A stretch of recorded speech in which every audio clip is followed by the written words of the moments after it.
પ્રિય મારા ભાઈઓ બહેનો, ઘણા સમય પછી આપની સાથે મારો સંવાદ થઈ રહ્યો છે આ સોશિયલ મીડિયાના માધ્યમથી.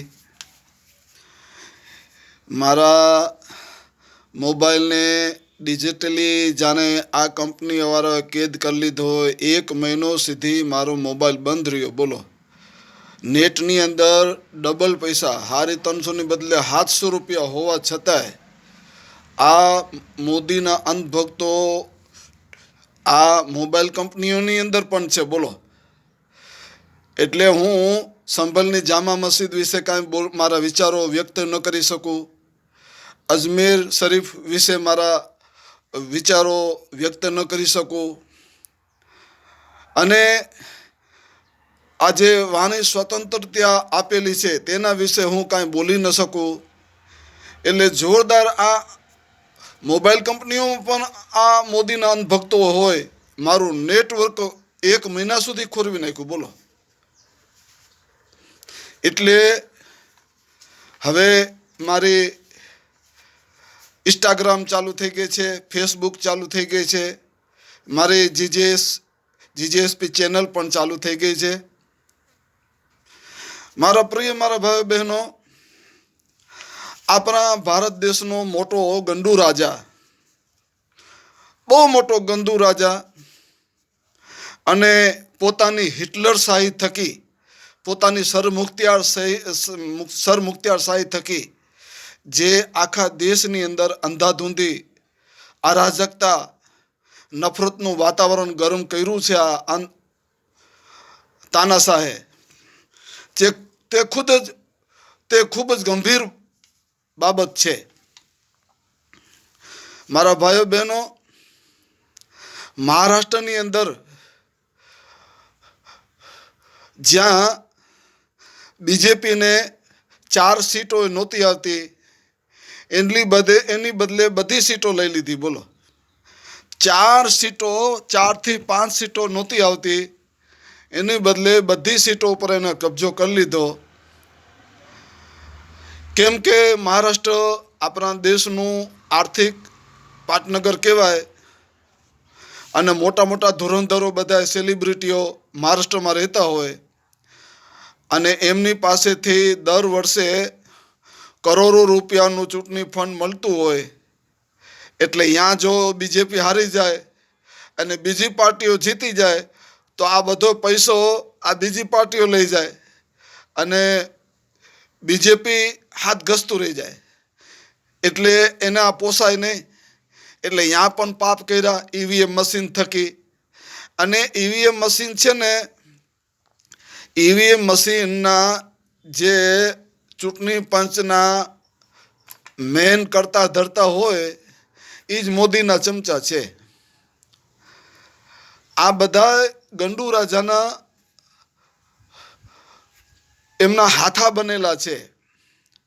ઈડી હોય કે સીબીઆઈ હોય કે ઇલેક્શન પંચ હોય, આ બધા આ તાનાશાહના હાથા બની ગયા છે. બોલો, અને એના પ્રભાવમાં રહીને કામ કરી રહ્યા છે.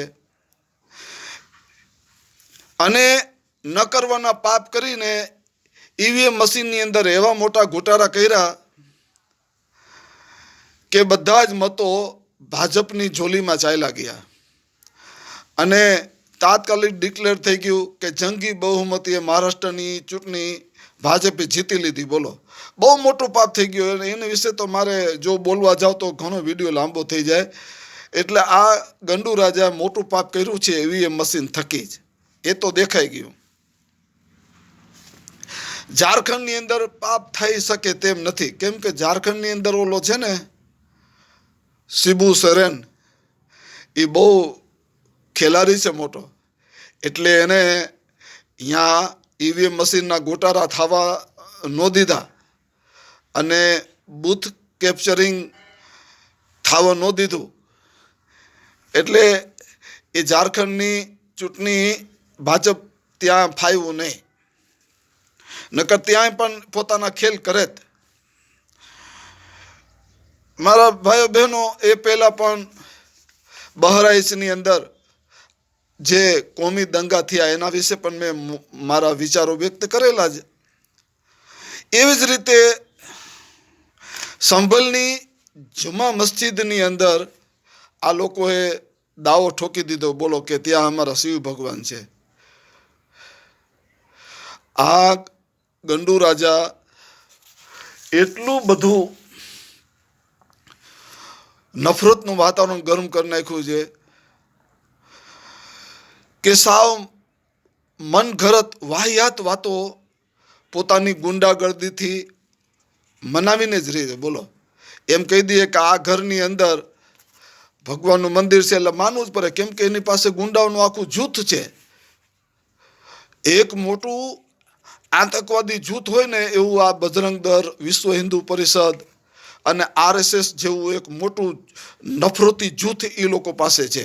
અને આ બધા ગુંડા હા હા હા હો હો કરી અને એ પોતે વાત મનાવીને જ રહીએ.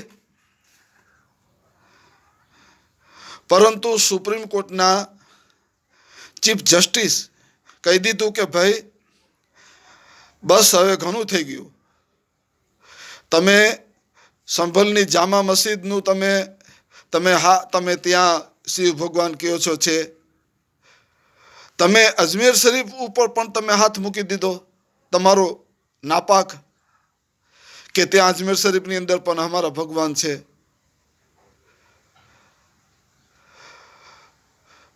તમે ભારતને કઈ દિશામાં લઈ જવા માંગો છો? તમે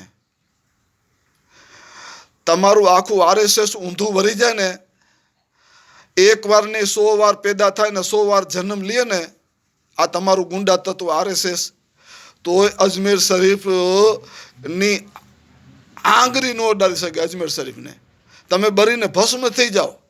અને થઈ ગયા હતા અહીંયા આ લોકો ગયા હતા એમનો નારો લગાવતા લગાવતા રામ જય શ્રી રામ નારા લગાવતા ગયા. અગ્નિ પ્રગટ થઈ ત્યાં અજમેર શરીફને આ ગુંડા લોકો ગયા હતા, બરીને ભસ્મ થઈ ગયા કેટલાય. એ તો આ ગોદી મીડિયા આપ્યું નથી. 30-40 માણસો બરીને ભસ્મ થઈ ગયા, ભાગ્યા બીજા ટોળાવાળા બધા ઓટોમેટિક જમીનમાંથી અગ્નિ પ્રગટ થઈ.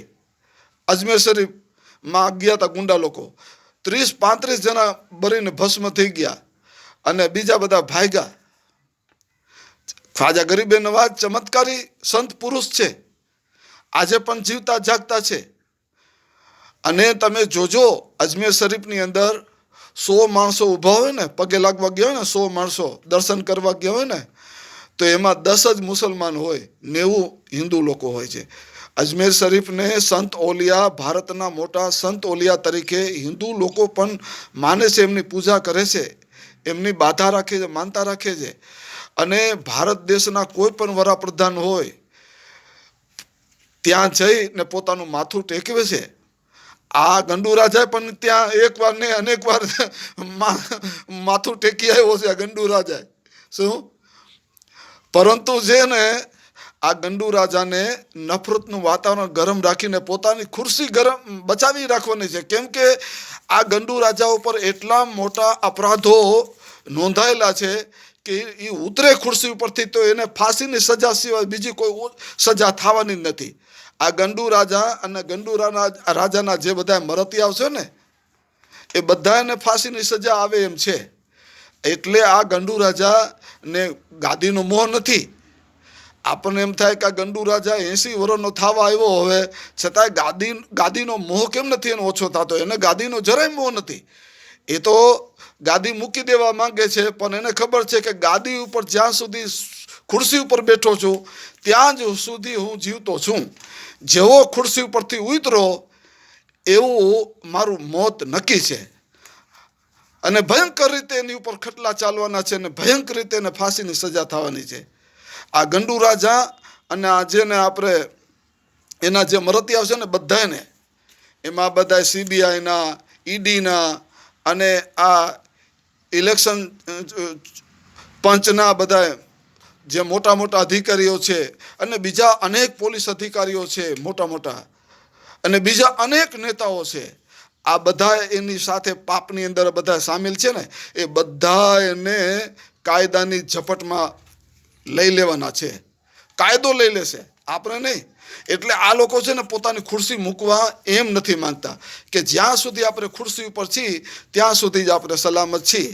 જેવા ખુરશી ઉપરથી આપણે ઉતરા એટલે આપણને આપણું અસ્તિત્વ તહસ નહસ થઈ જશે, આપણું અસ્તિત્વ જ નહીં રહે. એટલા બધા અપરાધો આ લોકોએ કર્યા છે. અને મારા ભાઈઓ બહેનો, હમણાં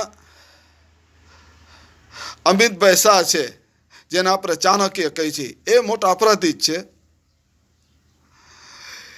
એને કીધું કે તમે શું બધું આમ આંબેડકર આંબેડકર આંબેડકર આટલું બધું બોયલા રાખો છો, અને આટલી વાર તો તમે જો ભગવાનનું નામ લેતા હોત તો તમે સ્વર્ગ તમને મળી જાત, એવું આ બોયલા.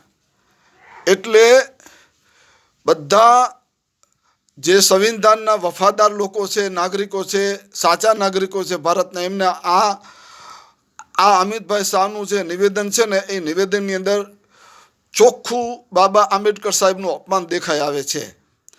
એનો વિરોધ થયો અમિતભાઈ શાહના આ નિવેદનનો, અને એવો જોરદાર વિરોધ થયો કે જેની કોઈ વાત પૂછોમાં. અને લોકોએ નક્કી કરી નાખ્યું કે આપણે આની સામે દેખાવ કરવો છે અને આપણે મોટું સરઘસ કાઢવું છે. અમિતભાઈ શાહને એમ થયું કે આપણું આવી બન્યું, અને આ લોકોનું સુરસર્યું, વિપક્ષોનું સુરસર્યું કરવા માટે આપણે કંઈક નાટક કરીએ, બોલો. અને એ નાટકમાં રાહુલ ગાંધીને બલીના બકરા બનાવ્યા, બોલો, અમિતભાઈ શાહે. અને એવી ધક્કામુક્કી થઈ, બરાબર, પાર્લામેન્ટની ના દરવાજે અંદર. અને આ ધક્કામુક્કીની અંદર ભારતીય જનતા પાર્ટીના 2 સાંસદ નીચે પડી ગયા, અને એમને ચોટ આવી, ગંભીર ચોટ આવી, અને જખમી થઈ ગયા, અને તાત્કાલિક એમને દવાખાને દાખલ કરવામાં આવ્યા. અને આ બધા પાપના ઠીકરા રાહુલ ગાંધી સાહેબ માથે ફોરવામાં આવ્યા, બોલો, કે આ રાહુલ ગાંધી આ કસરત કરે છે અને એમનું ખળતલ શરીર છે, અને એમને પોતે કરાટેની તાલીમ લીધી છે, અને ભારતીય જનતા પાર્ટીના 2 દિગ્ગજ સાંસદોને ધક્કા મારીને આ પોતાની શરીરનું પ્રદર્શન કર્યું, બોલો, રાહુલ ગાંધી સાહેબે. એવું એની ઉપર આરોપ મૂકીને 2 અમારા પાર્લામેન્ટના સંસદ સભ્યોને પાડી દીધા નીચે, અને ગંભીર ચોટ આવી. એટલું સારું થયું કે વધારે કોઈ મોટો ધક્કો ન લાગ્યો રાહુલ ગાંધી દ્વારા, નકર આ સાંસદોને ગંભીર ચોટ લાગે ને મરી જાત, બરોબર. એવા ગંભીર આરોપ મૂકી અને આ ભારતીય જનતા પાર્ટીના આ ગંડુ રાજાના આ બધાએ ગુરગાંવ પોલીસ સ્ટેશને પહોંચ્યા, બોલો, દિલ્હીની પોલીસ સ્ટેશને. અને રાહુલ ગાંધી સામે ફરિયાદ નોંધાવી, બોલો, કે અમારા 2 નેતાઓને મારી નાખવાના ઈરાદે રાહુલ ગાંધી સાહેબે ધક્કા માર્યા, બોલો, અને ગંભીર ચોટ લાગી છે, ને અત્યારે પોતે જીવન ને મૃત્યુની વચ્ચે ઝોલા ખાય છે. આવા ગંભીર આરોપો મૂકીને FIR નોંધાવી, બોલો, રાહુલ ગાંધી સાહેબ સામે. અને દિલ્હીની પોલીસે નોંધી પણ લીધી FIR, ફરિયાદ, અને કે અમે તપાસ કરશું. હવે મારા ભાઈઓ બહેનો, CCTV કેમેરા ગોઠવેલા છે ઉપર, મોટા સંસદની અંદર, બહુ મોટા, હેવી. એની અંદર બધું રેકોર્ડિંગ થઈ જાય. હવે આ અત્યારે પોલીસ એમ કહે છે કે અમારે છે ને CCTV તપાસવા છે. હવે સત્ય જે બહાર આવી જશે ને ત્યારે ખબર પડશે. અને પાછા આ સંસદના જે સાંસદો હતા ધક્કા મૂકીમાં પડી ગયા, એ પાછા એ બોલ્યા કે રાહુલ ગાંધી સાહેબ તો પાછળ હતા અને અમે આગળ હાલતા હતા. આ જેને ધક્કા લાગ્યા ને પડી ગયા ને, એ જ સંસદો દવાખાનાની અંદર બોલ્યા છે કે રાહુલ ગાંધી તો અમારી પાછળ હતા અને ધક્કા મૂકી લાગી. હવે મારા ભાઈઓ બહેનો, જે વ્યક્તિ પાછળ હોય અને આગળ જે માણસો ચાલતા હોય, તો હવે રાહુલ ગાંધીનો શું વાંક છે? ચોખ્ખું દેખાઈ આવે છે કે આ રાહુલ ગાંધી સાહેબને બલીનો બકરો બનાવી અને આ બધા મુદ્દાઓ છે ને, એ મુદ્દાઓથી ધ્યાન ફેરવીને આ બધા પ્રજાનું ધ્યાન ક્યાંક ભટકાવવા માટે આવી વાતોમાં બધાને ગૂંચવારામાં ભરમાવી અને પોતે આ ભાજપ બચવા માંગે છે. પરંતુ મારા ભાઈઓ બહેનો, ભારતીય જનતા પાર્ટીને એટલા બધા પાપ થઈ ગયા છે. આ તો પોતાની ચોખ્ખી ગુંડાગર્દીથી જ આ ટકી રહ્યું છે. પોતાની ગુંડાગર્દી, પોતાની બદમાશી, પોતાની લુખાઈ, આવા બધા ખતરનાક એના ભગવા ગુંડાઓ એની થકી જ આ ટકી રહ્યું છે. અને પાછી એની પાસે એવી મશીન છે, એની પાસે આ બધા સરકારી જે મિશનરીઓ છે એને પણ પ્રભાવિત કરીને પોતાના હાથા બનાવી લીધા છે. આ એના થકી અત્યાર સુધી આ ભારતીય જનતા પાર્ટી ટકી રહી છે. મારા ભાઈઓ બહેનો, સંસદની અંદર ધક્કા મૂકી બાંગ્લાદેશની અંદર હિન્દુ સુરક્ષિત નથી, આવા આ લોકો તાયફા કરે છે. તો અમારા ભારતની અંદર પણ દલિતો અને મુસ્લિમો ક્યાં સુરક્ષિત છે? તમારા શાસનની અંદર અમારી મસ્જિદો ક્યાં સુરક્ષિત છે? અમારી દરગાહો સુરક્ષિત નથી, અમારી મસ્જિદો સુરક્ષિત નથી, મુસ્લિમ સમાજ સુરક્ષિત નથી, દલિત સમાજ સુરક્ષિત નથી, અલ્પસંખ્યક લોકો શીખ ઈસાઈઓ સુરક્ષિત નથી. આ ગંડુ રાજાના શાસનમાં. અને તમે પાછા બાંગ્લાદેશની અંદર તમે કહેવા જાઓ છો કે ત્યાં અમારા હિન્દુ સુરક્ષિત નથી. પહેલાં તમે તમારા આ દેશની અંદર અલ્પસંખ્યકોને તમે સુરક્ષા આપો, રક્ષણ આપો, સલામતી આપો, પછી તમે બીજા દેશની વાત કરવા જાઓ.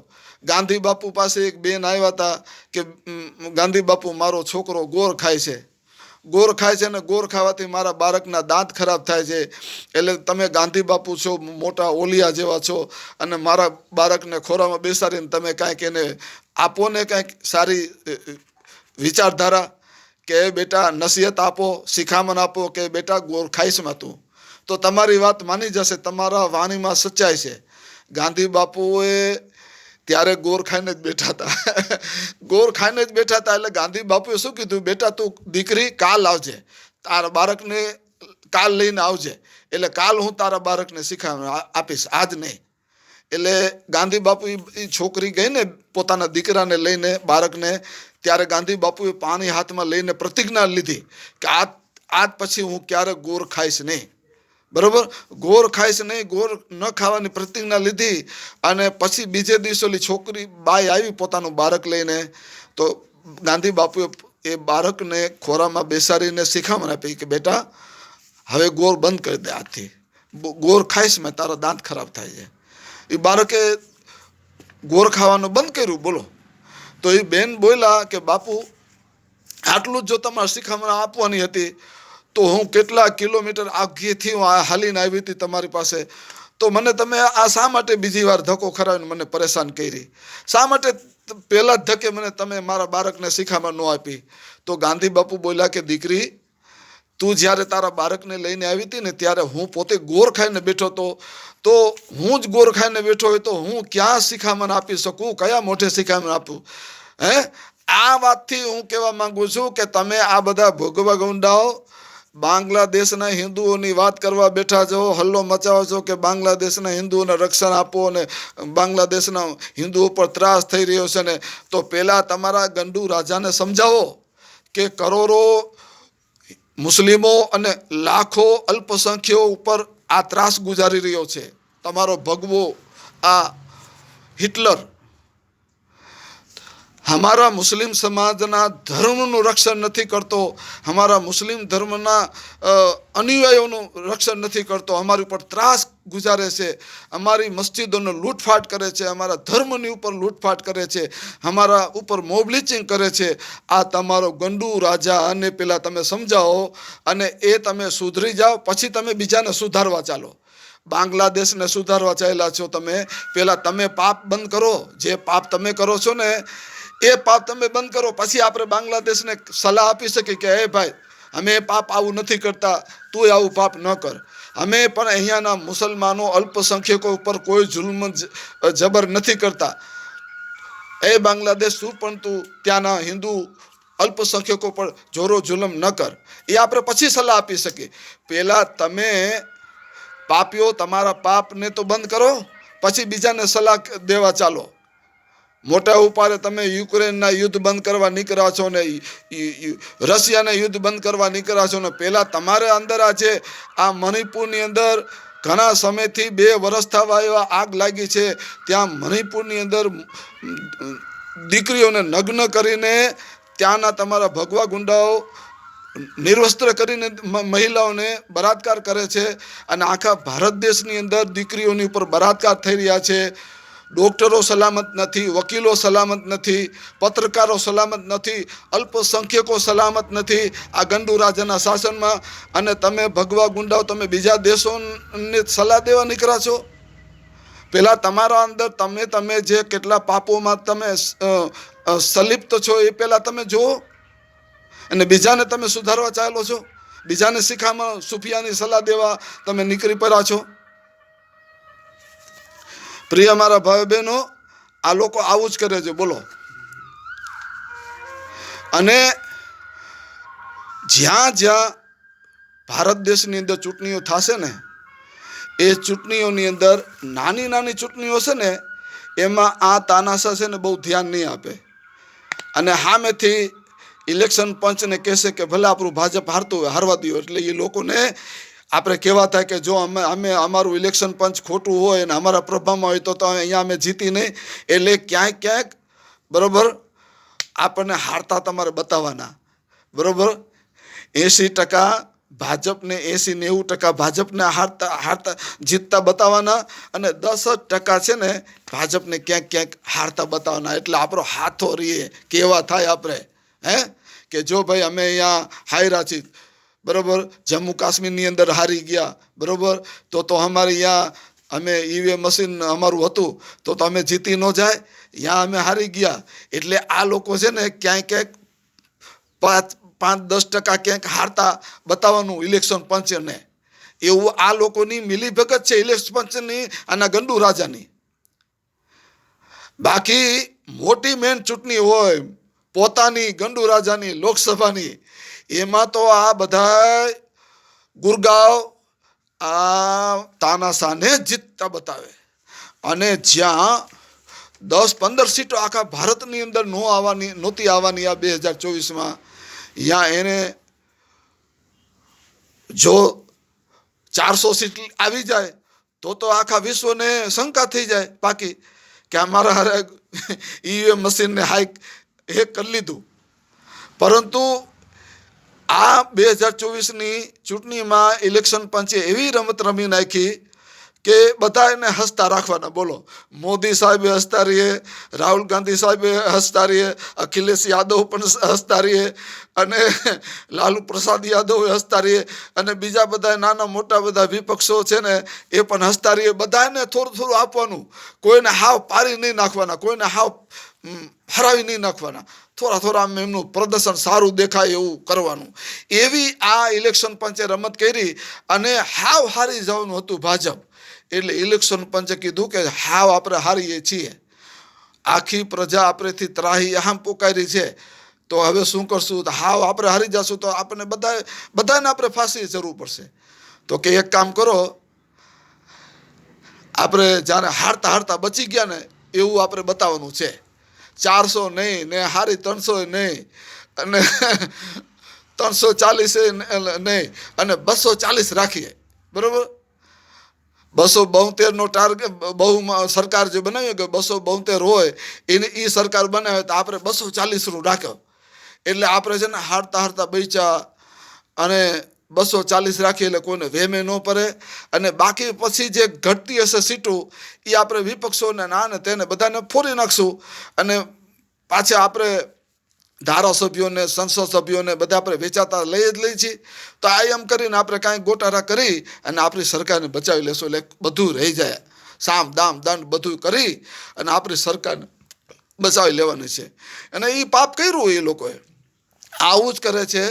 અને મારા ભાઈઓ બહેનો, હું તમને નહોતો કહેતો કે પોલીસ ખાતું હોય કે મામલતદાર ખાતું હોય, કલેક્ટર ખાતું હોય કે બીજા કોઈ પણ સરકારી ખાતા હોય, હવે તો આ શિક્ષણ ખાતામાં પણ આ ભગવા ગુંડાઓને નિમણૂક કર્યા. બોલો, શિક્ષકો તરીકે હવે ભગવા ગુંડાઓ શિક્ષક બની જાય, ભગવા ગુંડાઓ પોલીસ બની જાય, ભગવા ગુંડાઓ વકીલો બની જાય, ભગવા ગુંડાઓ ડૉક્ટરો બની જાય, ભગવા ગુંડાઓ મિલિટરીની અંદર પણ ભરતી થવા માંડ્યા.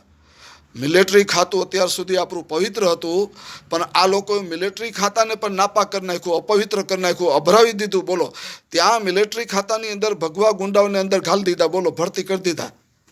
અને મારા ભાઈઓ બહેનો, એક મોટું ખાતું પવિત્ર ન્યાયાધીશ સંવૈધાનિક પદ મોટું, કે આપણને આશા હોય ઇલાહાબાદના હાઈકોર્ટના ન્યાયાધીશ શેખર યાદવ નામનો એક ભાજપનો ગુંડો જજ બની બેઠો છે. બોલો, સંવૈધાનિક પદ ઉપર આ વિશ્વ હિન્દુ પરિષદ બજરંગ દળનો ગુંડો ઇલાહાબાદ હાઈકોર્ટનો પોતે જજ બની બેઠો છે. બોલો, એ તો આપણને હવે ખબર પડી કે જ્યારે બોયલો વિશ્વ હિન્દુ પરિષદની બજરંગ દળની એક મિટિંગમાં આવીને બોયલો, ન કરી જવાય ન્યાયાધીશને. ત્યાં બોયલો કે આ બધા મુસલમાનો છે ને આવા છે તેવા છે, મુસલમાનો વિશે કેટલું ઘસાતું બોલ્યો આ શેખર યાદવ, ઇલાહાબાદનો હાઈકોર્ટનો જજ.